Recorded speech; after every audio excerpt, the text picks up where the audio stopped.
जळगाव महानगरपालिकेच्या निवडणुकीमध्ये या ठिकाणी शिवसेना शिंदे सेनेने एक षटकार लावलेला आहे. हे बघा, तुम्ही या ठिकाणी सांगायला मला आनंद वाटेल की या ठिकाणी आम्ही 23 जागा लढतो आहे आणि 23 जागेमध्ये 6 जागा आमच्या बिनविरोध झालेल्या आहेत. याचाच अर्थ असा होतो की लोकांना शिवसेना शिंदे गटाच्या माध्यमातून जे काम आम्ही करतो आहे ते लोकांना मान्य आहे. 7वी सीटसुद्धा आमची 2 मिनटाकरता गेली.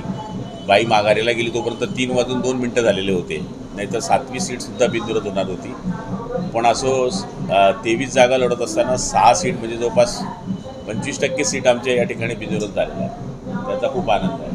सगळ्यामध्ये संजय राऊतांनी एक गंभीर आरोप केले की 5-5 कोटी रुपये देण्यात आले की काही उमेदवारांना किडनॅप केले. संजय राऊतांनी आरोप केले. केव्हा?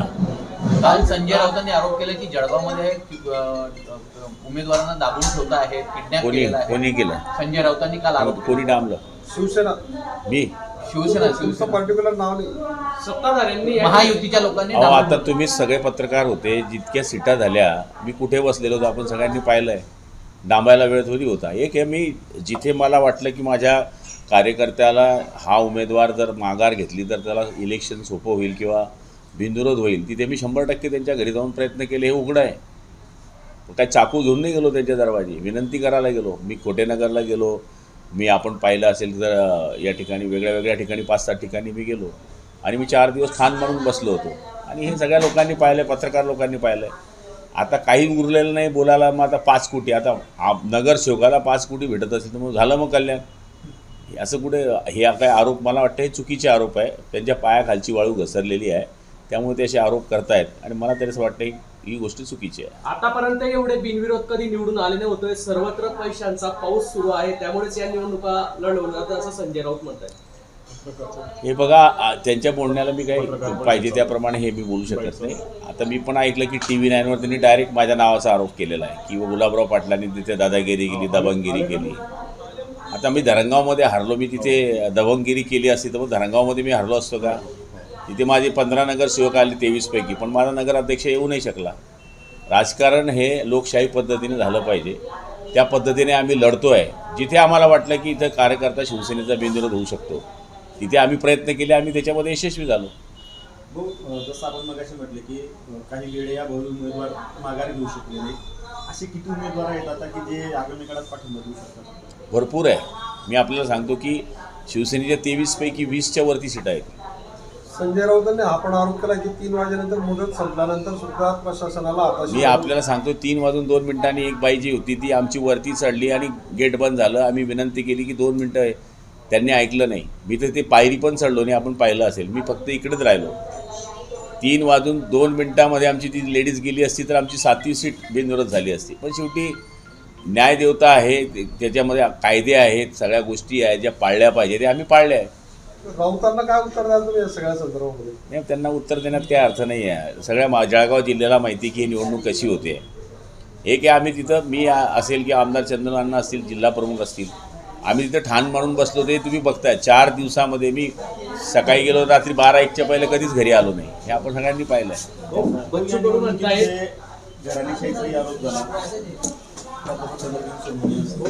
राजमामा असतील, यांच्या परिवारातील सदस्य निवडून आले. चंदू अण्णांच्या घरामध्ये त्यांच्या मुलाला तिकीट दिलं, एक MBBS डॉक्टरला दिलं आणि चांगल्या लोकांनी पुढं यावं हा एक प्रयत्न आहे आमचा.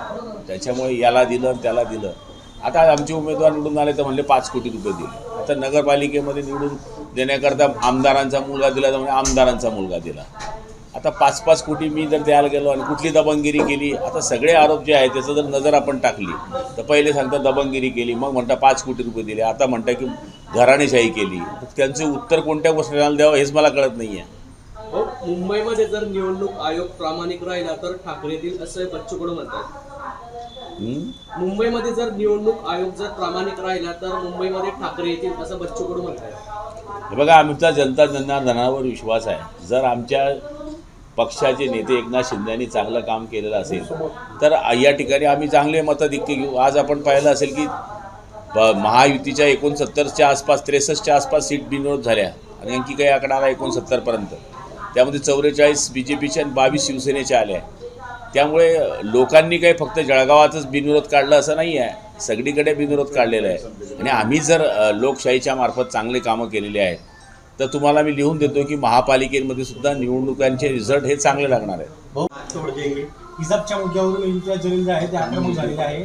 जालन्यामध्ये त्यांनी भाषण केलेलं आहे की हात लावला तर हात तोडून टाकेल. म्हणजे नितीश कुमारांना त्यांनी ते एका बाईचा बुरखा आवडला होता ना. हे बघा, आता तिथे काय घटना घडली मला माहीत नाही आहे, त्यामुळे मी त्या गोष्टीवर बोलणं उचित होणार नाही. शेवटी तिथे काय प्रसंग होता, कार्यक्रम कसाचा होता, कुठल्या गोष्टीचा होता, तर मला तरी असं वाटतं की त्याच्यावर प्रतिक्रिया देणं उचित नाही. फक्त इम्तियाज भाईंना आमची हीच सल्ला आहे की देशामध्ये आणि राज्यामध्ये शांतता असली पाहिजे. अडचण आहे तर त्या गोष्टी सांगण्याचा एक पद्धत आहे. एखाद्या माणसाने काही केलं म्हणून सगळे लोक वाईट आहे असं म्हणण्यात काही अर्थ नाही, असं माझं त्यांना आव्हान आहे. सूर्याजी पिसाळ जसे 400 वर्ष लक्षात राहिले तसे मिंदे लक्षात राहतील असे उद्धव ठाकरे म्हणतात. अरे बोलू द्या मला, आम्हाला पिसाळ म्हणू द्या का कुसाळ म्हणू द्या, आम्ही निवडून येतो हे समोर दिसत आहे एवढं आम्हाला माहीत आहे.